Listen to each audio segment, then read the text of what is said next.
Hey, I'm Dan Boots Longinette with Autosmartsradio.com. I'm a local syndicated radio car expert, and I'm actually just a car guy, but love classic cars, and I love my Mac tools. And it's a 57 Chevy, and a lot of people think it's a 210, but it's actually a 150 utility stand. Yeah, I got too much money in it, but you know, some guys golf and blow their money, but being a car guy I am, every dime I get, I'll empty the checkbook. Actually, before I make the house payment, I may even buy something cool for the car. This is a 502 Ramjet, 502 horsepower, and it is fuel injected, but boy, it rides good, handles good, starts right up. This is actually a functioning air cleaner that goes through, comes through the fender, and then through the headlight, there's a vent. And we custom made our own cowl induction hood, and the TIG welding hours we have in that hood, you would not even believe. And little things we've done on the car, we brought the flames all the way through the windshield, so once the windshield's in and hopefully my interior's done, you'll notice that the flames come off and they tip out on the dashboard. I've got the best chrome guy in the country, and he chromed my cluster,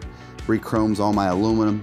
Custom made our own console. Roll cage was certified back in the day. It had 20-inch wheels made with radials that are 22 inches wide.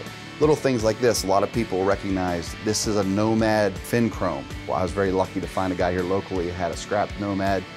I paid a little bit for him, had a buddy of mine polish them up, and I will freak a lot of people out at the car shows because they'll be like, okay, what's the fin chrome off of? We did a lot of LED lighting, a lot of airbrush work here, and here's a unique part. Don't tell the cops this, all right?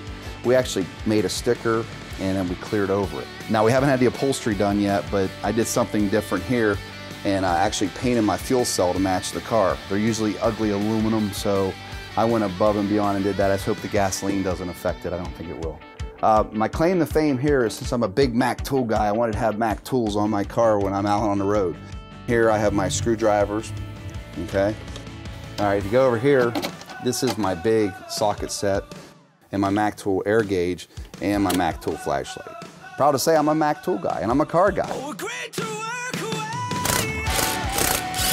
The great news for me is I was invited to the press conference when they released this Impact, and they let me use it. And I'm here to tell you it's a lifesaver. The first few nights after they sent it to me, I wanted to sleep with this thing, but my wife wouldn't let me.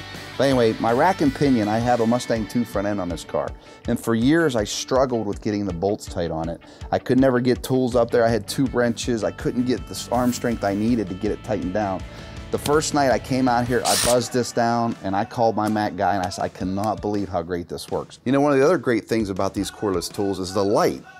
You simply touch that, and the LED comes on. This light's amazing. So then they give me this guy. I'm here to tell you, these 2 tools 20 years ago could have saved me tons of time, and they're worth every penny, and I'll fight you for them, that's for sure, because they're bad boys. Mac tools have been a big part of me putting this car together this winter, and because of Mac tools, I was able to get it together and down here in Florida for all of us to enjoy. And make sure you stop by our radio show right down here on the floor this weekend and say something to us. Matter of fact, I may even get you on air if you have a good question for me.